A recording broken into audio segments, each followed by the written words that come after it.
Hoy vamos a adentrarnos en uno de los capítulos más oscuros y dolorosos de la historia reciente de Perú. Un análisis completo para entender el origen, el desarrollo y el final de 2 décadas de una violencia que marcó a toda una nación. ¡Empezamos!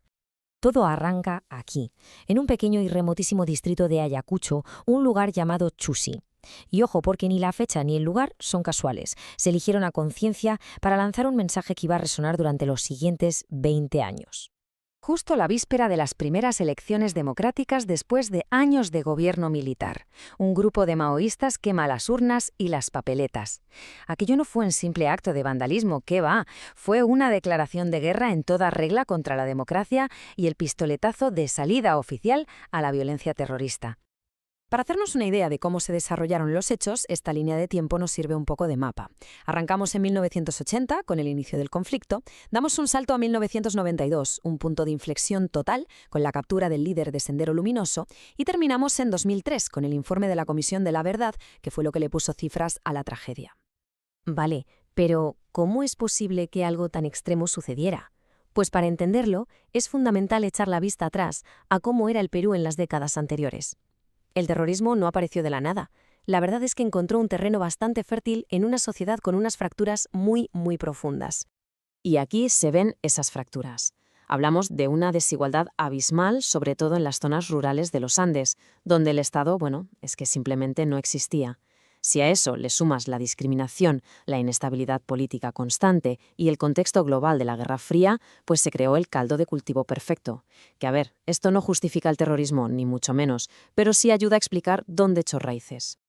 El principal actor de todo este horror fue Sendero Luminoso. Y es vital entender que esto no era un movimiento campesino que surge de forma espontánea, no. Era una organización política con un nombre muy concreto y una ideología dogmática, fanática y sobre todo dispuesta a usar una violencia extrema para imponer su visión del mundo. Y al frente de esa organización estaba él, Abimael Guzmán, al que llamaban Presidente Gonzalo. Fíjate qué curioso, un profesor de filosofía que, muy inspirado por Mao, creó una especie de versión radicalizada y casi mesiánica del comunismo. Impuso un culto a su personalidad tan bestia que justificaba cualquier atrocidad, incluso el asesinato de los mismos campesinos que, en teoría, decía querer liberar. Pasemos ahora a ver cómo actuaban. Y esto es clave, porque su guerra no fue principalmente contra el Estado o el ejército. No.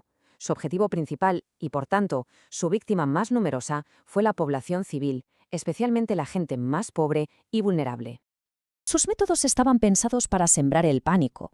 No buscaban solo matar, sino aterrorizar a comunidades enteras. Los asesinatos públicos, a menudo con una crueldad increíble, como degollamientos o lapidaciones, eran su herramienta para controlar a la gente a través del miedo. Cuando la violencia llegó a las ciudades, sobre todo a Lima, las tácticas cambiaron. Los coches bomba en zonas llenas de civiles, como el terrible atentado de la calle Tarata, y los apagones masivos buscaban generar un pánico generalizado, demostrar que nadie, en ningún sitio, estaba a salvo. Mientras tanto, en el campo, la población estaba literalmente atrapada.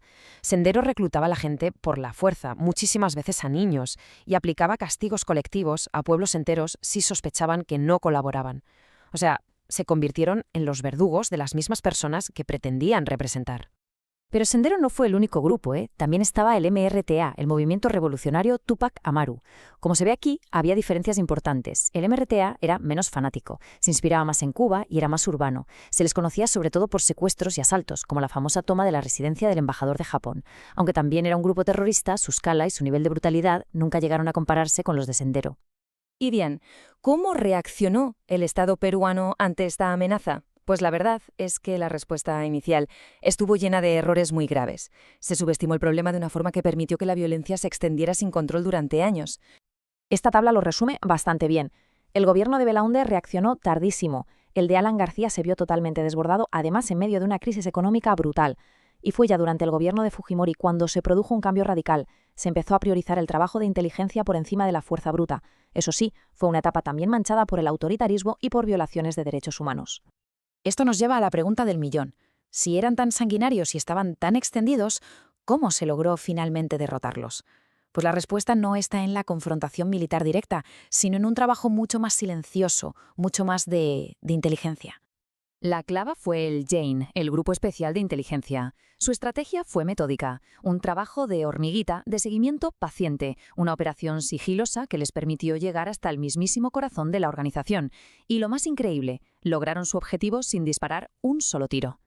Y ese objetivo se cumplió en esta fecha, el 12 de septiembre de 1992, en una casa normal y corriente de un barrio de clase media de Lima, el Jane capturó a Abimael Guzmán. Ese fue el principio del fin para Sendero Luminoso. El impacto de esa captura fue inmenso. Ver a su líder, a esa figura casi mítica, que se hacía llamar la cuarta espada del comunismo, derrotado y exhibido en una jaula, no solo decapitó la organización, sino que destruyó su ideología desde dentro. El mito simplemente se derrumbó. Con el líder capturado y la organización desmoronándose, llega el momento de hablar del coste real de toda esta locura. Porque el precio lo pagaron las víctimas, y la tarea de recordarlas y entender la magnitud de la tragedia es absolutamente fundamental. Este es el número que arrojó la Comisión de la Verdad, casi 70.000 víctimas mortales. Es una cifra que cuesta hasta asimilar. Y la mayoría de estas víctimas no eran políticos ni militares, eran campesinos, quechuahablantes, los más pobres entre los pobres. Y este gráfico visualiza una de las conclusiones más importantes del informe de la CBIR. Muestra, de una forma que no deja lugar a dudas, que Sendero Luminoso fue el responsable directo de la mayor parte de esas casi 70.000 muertes. Pero las heridas, claro, van mucho más allá de las víctimas directas. El terrorismo dejó un trauma colectivo, una desconfianza profundísima en las instituciones, en la política. También sirvió de excusa para derivas autoritarias y estigmatizó a regiones enteras del país. Son cicatrices que, a día de hoy, todavía perduran.